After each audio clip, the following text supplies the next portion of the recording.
पाकिस्तान में सबसे ज़्यादा फरोख्त होने वाली 5 गाड़ियाँ कौन कौन सी हैं?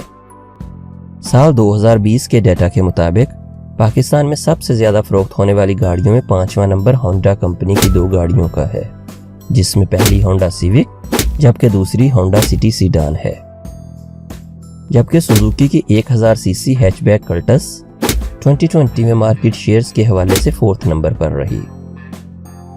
सबसे ज़्यादा फरोख्त होने वाली गाड़ियों में तीसरा नंबर टोयोटा यारिस का है, जो कि 1300 सीसी और 1500 सीसी में दस्तयाब है। पाकिस्तानी सड़कों पर सबसे ज़्यादा नजर आने वाली टोयोटा कोरोला फरोख्त के हवाले से दूसरे नंबर पर रही। अब बात करते हैं नंबर 1 की। तो जनाब, पाकिस्तान में फरोख्त के हवाला से सुजुकी मैन्युफैक्चरिंग कंपनी की तैयार करदा आल्टो का नंबर पहला है। हाईएस्ट नंबर ऑफ यूनिट्स फरोख्त करने वाली इस गाड़ी का इंजन सिर्फ 660 सीसी है।